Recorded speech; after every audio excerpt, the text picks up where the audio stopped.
2002 മുതൽ 2016 വരെ 6 കൊലപാതകങ്ങൾ.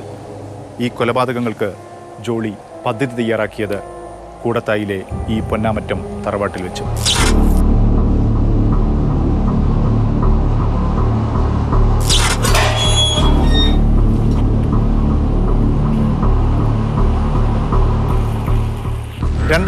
ൽ ജോളിയുടെ ഭർത്താവ് റോയിയുടെ അമ്മ അന്നമ്മ തോമസ്, 2008 റോയിയുടെ അച്ഛൻ ടോം തോമസ്, 2011 ജോളിയുടെ ഭർത്താവ് റോയി തോമസ്. പൊന്നാമറ്റം തറവാട്ടിൽ നടന്ന ആദ്യത്തെ 3 കൊലപാതകങ്ങൾ. ഇവർ 3 പേരും മരിച്ചു വീണത് ഈ വീട്ടിനകത്ത് വെച്ചാണ്.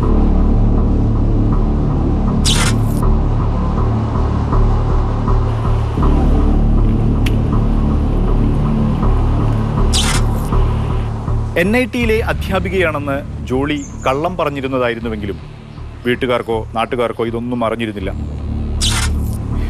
2 കുട്ടികൾ, ഭർത്താവ് റോയിയുടെ അച്ഛനമ്മമാർ, ഇവർക്കൊപ്പം വലിയ കുഴപ്പങ്ങളൊന്നുമില്ലാതെ സന്തോഷത്തോടെ കഴിഞ്ഞിരുന്ന വീട്.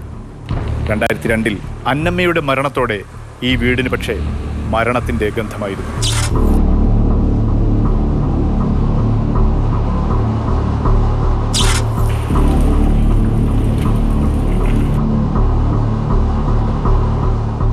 റോയിയുടെ ശരീരത്തിൽ സയനൈഡിൻ്റെ അംശങ്ങളുണ്ടെന്ന് പോസ്റ്റ്മോർട്ടം റിപ്പോർട്ടിൽ വ്യക്തമായി. അത് ചില സംശയങ്ങളും ഉയർത്തി. അങ്ങനെ സംശയിച്ചവരിൽ പ്രധാനിയായിരുന്നു റോയിയുടെ അമ്മാവൻ MM മാത്യു. പക്ഷേ ഈ സംശയം മാത്യുവിനെ കൊണ്ടുചെന്നെത്തിച്ചത് മരണത്തിലേക്കാണ്. 2014 ഏപ്രിലിൽ ജോളിയുടെ കൂടെ ഭക്ഷണം കഴിച്ച മാത്യു പിന്നീട് കുഴഞ്ഞു വീണ് മരിക്കുകയായിരുന്നു. മാത്യുവിൻ്റെ മരണം നടന്ന് ഒരാഴ്ചക്കകമാണ് ടോം തോമസിൻ്റെ സഹോദരൻ്റെ മകൻ ഷാജുവിൻ്റെ 1 വയസ്സുള്ള മകൾ ആൽഫൈൻ മരിച്ചത്. 2016 ജനുവരി 11 ഷാജുവിൻ്റെ ഭാര്യ ഫിലിയും മരിച്ചു.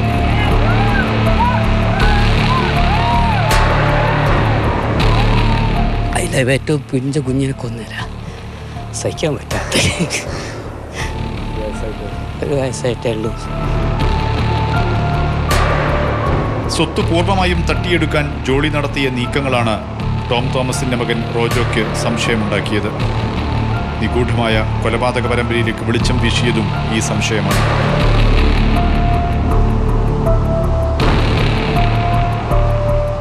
അതായത് 6 കൊലപാതകം എന്ന് വെച്ചാൽ ഈ 6 കൊലപാതകം ഈ വീട്ടിൽ വെച്ചിട്ടല്ല, 3 വേട. പിന്നെ 3 എന്ന് വെച്ചാൽ ടീച്ചർ അങ്ങനെ ഒരു കൊലപാതകമായിട്ട് ഞങ്ങൾക്കൊക്കെ അറിയില്ലായിരുന്നു. കാരണം എന്തോ സൂപ്പ് കുടിച്ച് എന്നൊക്കെ കായൊക്കെ എന്തോ ആയി കഷായം കുടിച്ചെന്നൊക്കെ. പിന്നെ ക്ലർക്ക് മരിച്ചപ്പോഴാണ് അത് സഹിച്ചിടാത്ത സംഭവമായിപ്പോയി. ആരോഗ്യവാനാണ് അയാൾ മരിച്ചെന്ന് പറയുമ്പോൾ നമ്മൾ ഞെട്ടിപ്പോയിക്കുന്നു. പിന്നെ മെറ്റ് വന്നപ്പോഴല്ലേ കഥ അറിയുന്നത്.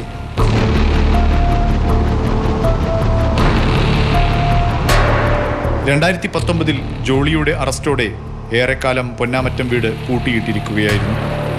നടുക്കുന്ന ഓർമ്മകളിൽ നിന്ന് മോചനം നേടാനുള്ള ശ്രമത്തിലാണ് ഇപ്പോൾ ഈ വീട്. അടുത്തിടെ വീട് വൃത്തിയാക്കി പെയിന്റ് അടിച്ചു. ടോം തോമസിന്റെ മക്കളായ റോജോയും റഞ്ജുവും ഇടയ്ക്കിടെ വീട്ടിൽ വന്ന് താമസിക്കുന്നു.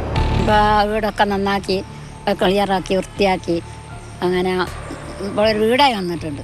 അപ്പോൾ ഒരു വരിയും പോകുകയൊക്കെ ചെയ്യുന്നുണ്ട്. മക്കളെല്ലാം വരിയും പോവുകയും ചെയ്യും. ഞാൻ റോജാണെങ്കിൽ അങ്ങനെ അങ്ങനെ സാധിക്കാമല്ലോ. അവന് ദൂരത്തല്ലേ, അവനങ്ങനെ പെട്ടെന്ന് വരാൻ കഴിയൂലേ.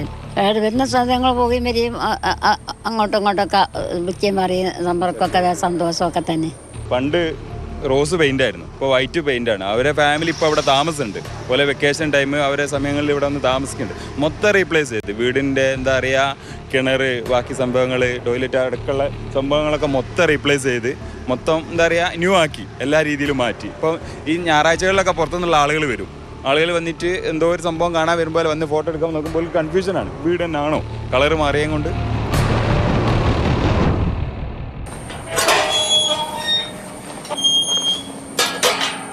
നമുക്ക് സുരക്ഷിതത്വവും സ്നേഹവും കരുതലുമെല്ലാം നൽകുന്ന സ്ഥലമാണ് നമ്മുടെ വീടുകൾ. പക്ഷേ അത്തരമൊരു വീട്ടിൽ നിന്ന് കഴിച്ച ഭക്ഷണമാണ് കൊലച്ചോറായി മാറിയത്. ഈ നടുക്കുന്ന ഓർമ്മകൾ മറക്കാൻ ശ്രമിക്കുകയാണ് ടോം തോമസിൻ്റെ ജീവിച്ചിരിക്കുന്ന മക്കളും ഈ കൂടത്തായിലെ നാട്ടുകാരും. മനോജ് പയ്യന്നൂരിനൊപ്പം മുഹമ്മദ് ഷഹീദ്, മാതൃഭൂമി ന്യൂസ്, കോഴിക്കോട്.